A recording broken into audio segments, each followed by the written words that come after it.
देखिए सुनिए, अपने को बात करनी है, कुछ आईयूपीए के नाम लिखते हैं ना, तो उनके कुछ रूल हैं। तो यानी आईयूपीएसी नामकरण के नियम बात करनी है। किसकी बात करेंगे? आईयूपीएसी नामकरण के नियम की। तो देखिए अपन बात करेंगे आईयूपीएसी नामकरण के नियम। तो आईयूपीएसी नामकरण के नियम की बात करनी है। तो आईयूपीएसी नामकरण के नियम की बात करेंगे। तो देखिए सुनो, सबसे पहला नियम तो क्या कहता है कि कार्बन कार्बन की सबसे लंबी और सीधी श्रृंखला चुनते हैं। तो पहली बात करेंगे सर्वप्रथम कार्बन कार्बन की, सर्वप्रथम कार्बन कार्बन की सबसे लंबी व सीधी श्रृंखला चुनते हैं। सबसे लंबी और सीधी श्रृंखला चुनते हैं। सबसे लंबी और सीधी श्रृंखला चुनते हैं। देखो दोस्त, इसका मतलब क्या है? जैसे मान लो मैंने ये कहा कि मेरे पास में ये कार्बन है, और इस कार्बन के अंदर अगर मैं बात करूं तो जैसे ये 3 कार्बन की चेन चूज कर लिए मैंने। कितने कार्बन की चेन चूज कर लिए? 3 कार्बन की। और मैं ये कहूँ तो हमारे को कि 3 कार्बन की भी चेन चूज कर लिए। तो देखो, अगर मैंने ये चेन चूज की है, तो इसका मतलब ये होगा कि ये चेन चूज की है, तो इसका मतलब ये क्या कहलाएगा? इसके लिए प्रतिस्थापी होगा। ये क्या होगा? प्रतिस्थापी होगा। इसमें प्रतिस्थापी कितने हैं? 1 है। और अगर मैं इसकी बात करूं तो अगर मान लो ये भी 3 कार्बन की चेन चूज की है, इसमें भी ये एक प्रतिस्थापी होगा। तो दोनों कितने थे कार्बन की हैं? 3 कार्बन की। प्रतिस्थापी कितने था होगा? 1 कार्बन का होगा। तो पहले कौन सी को चुनना है? सीधी को, ना कि तिरछी को। क्लियर है कि नहीं है? समझ में आ गया? चलिए, दूसरी बात अपन ये कहेंगे कि यदि समान कार्बन की 1 से अधिक श्रृंखला आ जाए, समान कार्बन की 1 से अधिक श्रृंखलाएँ और उनमें प्रतिस्थापी की संख्या क्या हो? अलग अलग हो, तो फिर पहले किसको चुनना है? जिसमें प्रतिस्थापी सबसे ज़्यादा हो। कैसे? देखो, इसको उदाहरण से समझेंगे दोस्त, कि जैसे मैंने ये कोई बना लिया कंपाउंड, ये लो सा, ये कोई कंपाउंड बनाया मैंने, ये लो सा, ये कोई यौगिक बना लिया। और इस कंपाउंड में अगर मैं चेन की बात कहूँ तो कि मैंने जैसे ये चेन ले ली है, यानी ये चेन चूज कर लिए, तो इसके अंदर कितने कार्बन है? 7 कार्बन है। क्लियर है ना? तो इस 7 कार्बन की चेन चूज की है, और इसमें प्रतिस्थापी कितने हैं? 2 हैं। इसके अंदर प्रतिस्थापी कितने हैं? 2 हैं। प्रतिस्थापी 2 हैं। अगर दोस्त मैं 7 कार्बन की चेन अगर ये चूज कर लेता, अगर 7 कार्बन की ये श्रृंखला चुन लेता, ये लो, जैसे ऐसे चुनता, अगर 7 कार्बन की चेन ये चूज कर लेता यानी चुन लेता, तो बताओ मुझे 1 2 3 4 प्रतिस्थापी कितने होते हैं? 4 है। तो वही 7 की 1 2 3 4 5 6 7, लेकिन प्रतिस्थापी कितने हो जाते हैं? 4 हो जाते हैं। प्रतिस्थापी कितने हो जाते हैं? 4 हो जाते हैं। क्लियर है ना?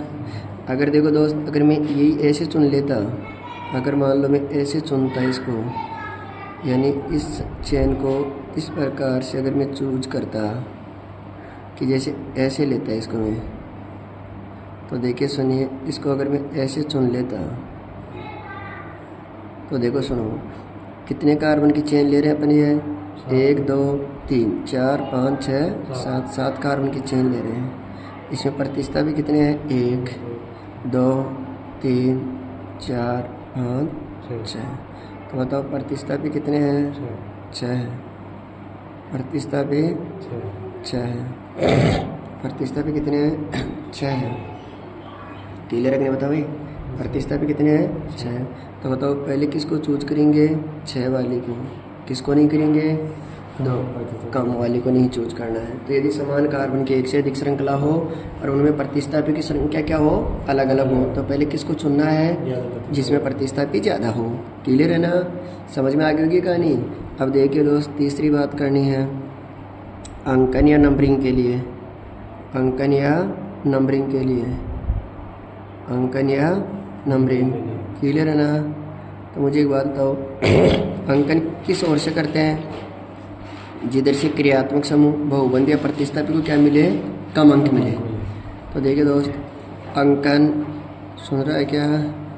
सुन रहा दोस्त? Yes, sir. अंकन उस सिरे से करते हैं, अंकन उस सिरे से, अंकन उस सिरे से करते हैं, अंकन उस सिरे से करते हैं जिधर से क्रियात्मक समूह, जिधर से क्रियात्मक समूह है, कोमा बहुबंध व प्रतिस्थापी को, बहुबंध व प्रतिस्थापी को कम अंक मिले, कम अंक मिले, कम अंक मिले, ऐसा ना हो? ठीक है ना भाई? कम अंक मिले, ऐसा ना हो? तो बताओ, अंकन उस सिरे से करते हैं जिधर से क्रियात्मक समूह, अंकन उस सिरे से करते हैं जिधर से क्रियात्मक समूह, कोमा बहुबंध व प्रतिस्थापी को कम अंक मिले। क्लियर है कि नहीं है? अगर एक कंपाउंड ऐसा आ गया जिसमें क्रियात्मक समूह भी है, बहुबंध भी है और प्रतिस्थापी भी है, तो फिर अपन क्या याद रखेंगे? उनका वरीयता क्रम। क्या याद रखेंगे भाई? मैं ये कहना चाह रहा हूँ कि एक ऐसा यौगिक आ गया जिसमें क्रियात्मक समूह भी आ गया, बहुबंध भी आ गया और प्रतिस्थापी भी आ गया, तो फिर क्या करेंगे? उसका वरीयता क्रम याद रखेंगे। क्या याद रखेंगे? तो वरीयता क्रम याद रखना अपने को, वरीयता क्रम। तो वरीयता क्रम के मायने सबसे पहले देखो याद रखना, वरीयता क्रम किसको देंगे? सबसे पहले वरीयता कौन डाला? क्रियात्मक समूह को। किसको देनी है? फिर किसको देंगे? बहुबंध को। किसको देना है? बहुबंध को। और सबसे बाद में प्रतिस्थापी को। सबसे बाद में किसको देनी है? प्रतिस्थापी को देनी है। किसको देनी है? प्रतिस्थापी को। ऐसा ना? क्लियर है क्या? और द्विबंध और त्रिबंध अगर दोनों को समान अंक मिल रहा हो, अरे डबल बॉन्ड को ट्रिपल बॉन्ड को क्या मिल रहा हो? समान अंक मिल रहा हो, तो पहले प्रायोरिटी किसको देनी है? ना कि ट्रिपल बॉन्ड को। तो मैं एक बात ये कह दूँ क्या कि द्विबंध में त्रिबंध के मायने, द्विबंध और त्रिबंध के मायने दोनों ने अगर समान अंक मिल रहे थे तो पहले वरीयता कौन देनी चाहिए? डबल बॉन्ड को देनी है। सही समझ में आ गया होगा? देखो दोस्त, जैसे अगर मान लो, मेरा मतलब ये है कि जैसे मान लो मैंने ये लिया, तो इधर से जैसे ट्रिपल बॉन्ड आ रहा है एक नंबर पर, इधर से डबल बॉन्ड आ रहा है, तो इधर से अगर अपन करेंगे तो 1 2 3 4 5, ऐसा नो? तो बताओ ये करेंगे ना अपन, 1 2 3 4 5। क्लियर है? अगर मान लो इधर से भी तो कर सकते थे ना, तुम कहोगे 1 2 3 4 5, तो ये वाला सही नहीं है। तो मैं हाँ भाई, अगर डबल बॉन्ड और ट्रिपल बॉन्ड दोनों को अगर समान अंक मिल रहा है, यानी द्विबंध और त्रिबंध का मिल रहे हैं समान अंक मिल रहा है, तो पहले वरीयता किसको देनी है? डबल बॉन्ड को, ना कि ट्रिपल बॉन्ड को। ऐसा ना? क्लियर है कि नहीं है? पक्का है ना? चलिए अब देखिए, सुनो, अगर अपन ये कहें कि जो मान लो अपना COOH है, COOH तो ऐसा फंक्शनल ग्रुप है जिसमें स्वयं में ऑलरेडी क्या है? कार्बन है। तो यानी COOH तो ऐसा फंक्शनल ग्रुप है जिसमें स्वयं में ऑलरेडी क्या है? कार्बन है। तो फिर इसके कार्बन को क्या करेंगे? चेन में चूज करेंगे, चेन में लेंगे। तो इसका मतलब ये कार्बन ऐसे चूज करना है। कर लिए क्या?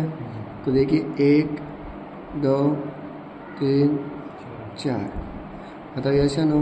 टोटल कितने कार्बन है? 4। 4 को क्या बोलेंगे? ब्यूट। सिंगल बॉन्ड है तो एन, तो ब्यूट। अरे भाई 4 कार्बन तो ब्यूट, और सिंगल बॉन्ड है तो एन, तो ब्यूट में अगर एन जोड़े तो कहीं को ब्यूटेन। कहीं खला 4 कार्बन है ब्यूट, सिंगल बॉन्ड है तो एन, तो ब्यूटेन हो गया ना। COOH को कहीं जोड़ला? ओइक अम्ल, तो ब्यूटेनोइक अम्ल। क्या होगा भाई? ब्यूटेनोइक अम्ल। ऐसा ना? मुझे लग रहा है समझ में आ गई कहानी। अब मान लो मेरे पास जैसे अगर ये ऐसे होता कि 2 COOH ले लेता, और देखो इस कंपाउंड में तो एक ही था COOH, और कितने COOH थे? एक था। तो एक COOH होने की वजह से ये क्या कहलाएगा? मेन है। ऐसा ना? अब बताइए, जैसे एक COOH तो ये रहा, एक COOH ये रहा, कितने COOH हैं? 2 हैं। हाँ या ना? कितने COOH हैं? 2। तो ये दोनों को लेंगे, तो इसका मतलब 1 2 3 4, टोटल कितने कार्बन है? 4 कार्बन। 4 को क्या बोलेंगे? ब्यूट। सिंगल बॉन्ड है तो एन, तो ब्यूट में एन जोड़े तो, और COOH कहाँ है? 1 पर और 4 पर, तो ब्यूटेन 1,4 डाई ओइक अम्ल, ब्यूटेन 1,4 डाइओइक अम्ल है। बताइए बच्चों, क्लियर रखनी है कहानी? मुझे लग रहा है समझ में आ गई होगी कहानी। यस या नो? तो इसको अपन क्या बोलेंगे? ब्यूटेन 1,4 डाइओइक अम्ल। क्लियर है ना? बता सकते हो दोस्त? अब देखिए सुनो, तो मैं आपको एक कहानी बता देता हूँ। एक बात तो ये समझ गए आप कि कोई ऐसा फंक्शनल ग्रुप है जिसमें खुद में ऑलरेडी क्या हो, कार्बन हो, तो उसका कार्बन भी चेन में काउंट होगा। यस या नो? तो देखिए दोस्त, अपन एक एक फंक्शनल ग्रुप लेते हैं। सबसे पहले ले लेते हैं अपन, क्योंकि मैं सभी को अलग अलग पढ़ा देता हूँ आपको, जो समझ में आ जाए। ओके, तो देखिए सबसे पहले बात करेंगे अपन कार्बोक्सिलिक अम्ल की। किसकी बात करेंगे? कार्बोक्सिलिक अम्ल की बात करेंगे। ओके दोस्त, कार्बोक्सिलिक अम्ल है। तो दोस्त याद रखना, इस कार्बोक्सिलिक एसिड का जो अपन पूर्व लगन लगाते हैं, क्या लगाते हैं? तो पूर्व लगन तो क्या लगाएंगे? कार्बोक्सी। क्या लगाएंगे? कार्बोक्सी। और अनुलग्न क्या लगाएंगे? ओइक अम्ल। अनुलग्न क्या लगाएंगे? ओइक अम्ल। अनुलग्न क्या लगाएंगे? ओइक अम्ल। तो पूर्व लगन तो क्या लगाएंगे? और अनुलग्न क्या लगाएंगे?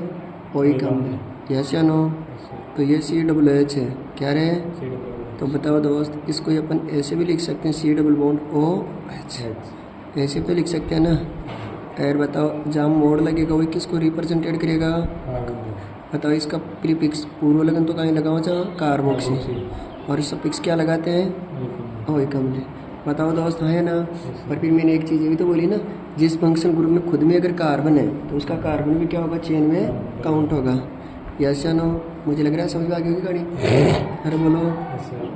तो देखिए सुनो, मैंने जैसे अगर मान लो पहले बनाया, वैसे ही कार्बन की वैलेंसी कितनी होती है? 4। तो जैसे मैंने ये कंपाउंड बना दिया, यहाँ आपको कार्बन की कितनी लग रही है? 1 ही लग रही है। कितने कम पड़ रहे हैं? 3। तो इसका मतलब 3 क्या अटैच कर देंगे? हाइड्रोजन। इस कार्बन की बात करें तो हाइड्रोजन कार्बन की कितनी वैलेंसी हो रही है? 2। कितनी कम पड़ रही है? इसका मतलब 2 क्या लगा देंगे? हाइड्रोजन। यस या नो? ये ले भाई जी, ये बना दिया। ओके, 1 2 3, टोटल कितने कार्बन है? 3। 3 को क्या बोलेंगे? प्रोप। और एकल बॉन्ड है तो एन, प्रोपेन। और COOH के लिए क्या लगाएंगे? ओइक अम्ल। तो यानी प्रोपेन ओइक अम्ल। क्या हो जाएगा? अरे बोलो। अब लेकिन जैसे तेरे को प्रोपेनोइक का बता दिया, अब यार थोड़ी टाइम पहले तूने ये भी कर लिया था। मान लो कि मैं 2 COOH बना दूँ, तो ये भी मेरा मेन है और ये COOH भी क्या है? मेन है। तो इसका मतलब कोई ऐसी श्रृंखला चुनेंगे जिसमें कि दोनों COOH आ जाएं, और वही तो चूज करोगे ना, जिसमें क्या आ जाए?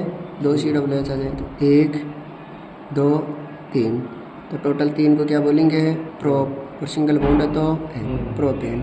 1 COOH तो 1 पर और 1 3 पर। प्रोपेन 1,3 डाइओइक अम्ल। प्रोपेन 1,3 डाइओइक अम्ल। प्रोपेन 1,3 डाइओइक अम्ल। क्लियर है कि नहीं है? बोलो दोस्त। अगर मैं ये कह देता है कि जैसे ये लिया अपन ने, मान लो COOH, और ये लो यहाँ भी लिया मैंने COOH, और ये लिया दोस्त मैंने COOH। तो इसका मतलब तो देखो, जैसे 4 COOH ले लिए अपन ने, कितने COOH आ गए? तो इसमें कोई भी ऐसी चेन चूज नहीं कर सकते, कोई भी ऐसी चेन चूज नहीं कर सकते जिसमें कि चारों COOH अटैच हो जाए, यानी आ जाए। ठीक है ना? देखिए सुनो, चारों COOH कोई भी नहीं आ सकते ना इसके लिए। ठीक है बेटे? तो देखिए सुनो, अपन कोई ऐसी चेन लेंगे कि जिसमें क्या हो जाए भाई? सारे COOH आ जाए। नहीं आ सकते ना? मैक्सिमम कितने ले सकते हैं? 2 ही ले सकते हैं। एक तो ये लो और एक ये लो। क्यों लो? क्योंकि उसमें लंबी चेन बननी होगी। यस या नो? तो अपन ये कार्बन की चेन चूज कर लेते हैं सबसे पहले। ये लो, तो इसका मतलब क्या हुआ? 1 2 3 4 और ये 5। यही होगा ना? बोला हाँ है ना? क्लियर है कि नहीं है? यही तो बनेगा ना इनके लिए। तो देखिए दोस्त सुनो, यहाँ तक समझ में आ गया ना? तो इसका मतलब अपन ये कहेंगे, लेकिन ये नंबरिंग गलत है। बोला नंबरिंग गलत क्यों है? क्योंकि इधर से दिया तो दूसरी COOH को 3 पर आ रहा है, इधर से कितने पर आ जाता? तो इसका मतलब ये नंबरिंग क्या गलत है। तो इसकी नंबरिंग ऐसे करेंगे, 1 2 3 4 5। 1 2 3 4 5। क्लियर है ना? तो ये प्रतिस्थापित कहाँ कहाँ आ रहे हैं? 2 पर और 3 पर। तो इसको क्या बोलेंगे? 2 3 डाई कार्बोक्सी। क्या बोलना दोस्त? 2,3 डाई कार्बोक्सी। 2,3 die carboxy. क्या बोलेंगे भाई? 2,3 डाई कार्बोक्सी। टोटल कितने? 5 है ना, तो पेंट और एकल बॉन्ड है तो पेंटेन। तो 2,3 डाई कार्बोक्सी पेंटेन 1,5 डाई, हाँ पेंटेन 1,5 डाइओइक, पेंटेन 1,5 डाइओइक अम्ल। बताओ यस या नो? पेंटेन 1,5 डाइओइक अम्ल। बताइए यस या नो? क्या बोलेंगे इसको? पेंटेन 1,5 डाइओइक अम्ल। क्लियर है ना? क्या बोलना दोस्त? पेंटेन 1,5 डाइओइक अम्ल। क्लियर है? तो देखिए इसमें पेंटेन 1,5 डाइओइक एसिड बोलना है। क्लियर है ना? Pentane 1,5 die. क्लियर ना? अब देखिए सुनो, लेकिन 1998 के बाद में आईपीसी ने कुछ करेक्शन कर दिया। 1998 के बाद में, तो देखिए 1998 के बाद में आईपीसी ने क्या करेक्शन किया कि कोई ऐसा फंक्शनल ग्रुप है, कोई ऐसा फंक्शनल ग्रुप है जिसमें खुद में ऑलरेडी क्या है? कार्बन है, और वो संख्या में क्या है? 3 या 3 से ज़्यादा है। अरे कोई ऐसा फंक्शनल ग्रुप हो जिसमें खुद में ऑलरेडी क्या हो? कार्बन हो, और वो संख्या में 3 एंड मोर देन 3 हो, तो सभी फंक्शनल ग्रुप को छोड़ दो, सारे फंक्शनल ग्रुप को क्या कर दो? और कार्बन की चेन कोई मेन ले लो। तो देखो जैसे मान लो मैंने ये कहा, ये COOH है, एक ये COOH है, और जैसे एक ये COOH है। तो 1998 के बाद में क्या कहता है कि सभी फंक्शनल ग्रुप को छोड़ दो, सारे सारे फंक्शनल ग्रुप को क्या कर दो? छोड़ दो। ठीक है ना? तो मुझे लग रहा है समझ में आ गया होगा। सारे फंक्शनल ग्रुप को छोड़ दो और कार्बन की चेन को मुख्य चूज कर लो, ले लो। ठीक है ना? तो देखे सुनो, अपन इसके लिए कहेंगे कितने कार्बन के ले रहे हैं? 1 2 3। ठीक है? तो अब जैसे इसमें भी एक ध्यान रखना होगा कि अगर COOH है तो COOH को तो क्या लगाएंगे? कार्बोक्सिलिक अम्ल। क्या लगाएंगे? कार्बोक्सिलिक अम्ल। क्या लगाएंगे? कार्बोक्सिलिक अम्ल। CH का है बोला कार्ब एल्डिहाइड, कार्ब एल्डिहाइड। क्या बोलेंगे? CN का है बोला कार्ब साइनाइड। क्या बोलेंगे? Carb cyanide. क्या बोलेंगे? और CONH2 को क्या बोलेंगे? Carb amide. क्या बोलेंगे? Carb amide. यस या नो? यानी सीधी सी बात तो ये कह दो ना कि कार्ब शब्द लगा के बोलना है। क्या लगा के बोलेंगे? कार्ब शब्द लगा करके। ओके? तो देख दोस्त, जैसे इसका 1 2 3 है, तो 3 ने क्या बोला? प्रोप, और एक बॉन्ड है तो एन। प्रोप में अगर एन जोड़ा तो क्या हो गया? प्रोपेन हो गया ना? बोलो यस या नो? तो मैंने कहा कितने कार्बन है? 3 कार्बन। कितने कार्बन है दोस्त? 3 कार्बन। 3 को क्या लगाएंगे? प्रोप, और सिंगल बॉन्ड है तो एन। तो प्रोप में अगर एन जोड़ा तो क्या हो गया? प्रोपेन। एक COOH का है 1 पर, एक का है 2 पर, एक का है 3 पर। तो प्रोपेन 1 2 3 ट्राई, 1 2 3 3 है ना? ट्राई। COOH के लिए क्या लगाएंगे? कार्बोक्सिलिक अम्ल। तो इसको क्या बोलेंगे? प्रोपेन 1 2 3 ट्राई कार्बोक्सिलिक अम्ल। प्रोपेन 1 2 3 ट्राई कार्बोक्सिलिक अम्ल। प्रोपेन 1 2 3 ट्राई कार्बोक्सिलिक अम्ल बोलना है। बोलिए यस या नो? तो कब बोलेंगे? लेकिन जब ये संख्या में क्या हो? 3 या 3 से अधिक हो। समझा कर भाई? जब संख्या में कितने हो? 3 या 3 से ज़्यादा हो, तो सारे फंक्शनल ग्रुप को तो छोड़ना है, और कार्बन की चीज़ को क्या करना है? मुख्य चुनना है। बोलो यस या नो? अब जैसे अगर मान लो इसके आगे और भी आएंगे ऐसे उदाहरण, तो समझ जाना। तो अगर मैं ये बोलता बार, जैसे मान लो यही कंपाउंड है, इस कंपाउंड का जैसे 1998 के बाद में तो मैंने ये बोल दिया। ठीक है ना? अगर मैं इसका 1998 से पहले करता तो अपन क्या करते? ये चेन लेते पूरी। हाँ, तो जैसे 1 2 3 4 5, तो 3 कार्बोक्सी पेंटेन 1,5 डाइओइक अम्ल। ठीक है ना? तो तेरा क्रॉस क्वेश्चन ये होगा कि अगर ऑप्शन में अगर ये दोनों ही आ जाए तो हमें किसको सही मानना है। ठीक है? अगर दोनों में सही तो बुझे ना, तो 1998 के बाद वाला। लेकिन अगर एक ऑप्शन में ये भी दे दे कि उपरोक्त दोनों, तो फिर आंसर कौन सा होगा? उपरोक्त दोनों वाला होगा। शायद समझ में आ गया होगा। तो पहली कहानी तो किसकी ले ली अपन ने? कार्बोक्सिलिक अम्ल की। पक्का है ना? दूसरी बात कर ला सल्फोनिक अम्ल के लिए। किसकी बात करनी दोस्त? दूसरी सल्फोनिक अम्ल के लिए। तो सल्फोनिक अम्ल को SO3H, फिर इसी के लिए अपन बोलेंगे H double bond O double bond OH। Clear है ना। क्लियर। और याद रखना इसका पूर्व लगन तो लगाएंगे सल्फो, पूर्व लगन तो क्या लगाएंगे सल्फो, और अनुलग्न क्या लगाएंगे सल्फोनिक एसिड का सल्फोनिक अम्लीय। अनुलग्न है ना क्या भाई, अनुलग्न सल्फोनिक अम्ल का क्या लगाएंगे सल्फोनिक अम्लीय लगाएंगे। ठीक है भाई, क्या लगाएंगे सल्फोनिक अम्ल का सल्फोनिक अम्लीय लगाएंगे। क्या लगाएंगे सल्फोनिक अम्ल का अनुलग्न सल्फोनिक अम्लीय लगाएंगे। यस या नो। तो सल्फोनिक अम्ल का अनुलग्न भी क्या लगाना है सल्फोनिक अम्ल लगाएंगे। क्लियर है कि नहीं है, क्लियर है ना। तो देखिए दोस्त सुनो, अगर अपन बात करते जैसे मैंने ये कार्बन कार्बन की चेन बना ली है SO3H, तो देखिए सुनिए SO3 ये लिए चेन, तो 1 2 3, तो टोटल कितने कार्बन है 3 है। 3 को क्या बोलेंगे प्रोप, और एक बॉन्ड है तो प्रोपेन, और SO3H के लिए क्या लगा लेंगे सल्फोनिक अम्ल, तो इसको क्या बोलेंगे प्रोपेन सल्फोनिक अम्ल। क्या बोलेंगे भाई प्रोपेन सल्फोनिक अम्ल। क्या बोलना दोस्त प्रोपेन सल्फोनिक अम्ल। यस या नो। क्या बोलेंगे प्रोपेन सल्फोनिक अम्ल। क्लियर है क्या, क्या बोलना है इसको प्रोपेन सल्फोनिक अम्ल। यार बताओ दोस्त, अगर मैं ये कह देता कि इसका अगर अपने को बताना हो, अगर इसका बताना हो SO3H, तो बताओ इसको अपन क्या बोलेंगे। जैसे अगर कितने कार्बन है 3 है ना, तो 1 2 3, एक SO3H तो कहाँ जुड़ रहा है 1 नंबर पर, एक कहाँ जुड़ रहा है 3 नंबर पर, तो इन्हें 3 को अपन प्रो बोलते हैं ना, तो अपन इसको क्या बोलेंगे। ठीक है भाई, प्रोपेन सल्फोनिक यानी प्रोपेन 1,3 डाइसल्फोनिक अम्ल।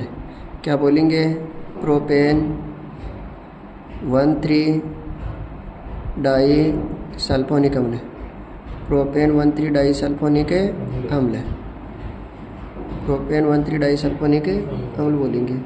क्या बोलेंगे हाँ प्रोपेन 1,3 डाइसल्फोनिक अम्ल। क्लियर है क्या। अब बताइए मैं अगर इसकी बात करूँ, ये लो SO3H और ये SO3H। क्लियर है क्या। 1 2 3, टोटल 3 कार्बन को क्या बोलेंगे प्रोप, और एक बॉन्ड है तो एन प्रोपेन, एक SO3H तो ठीक है भाई, ठीक है प्रोपेन, प्रोपेन 1 2 3 ट्राई सल्फोनिक अम्ल, ट्राई सल्फोनिक अम्ल। क्लियर है कि नहीं बता भाई, सही समझ में आ गया होगा, पक्का है, बूझ लो। ठीक है।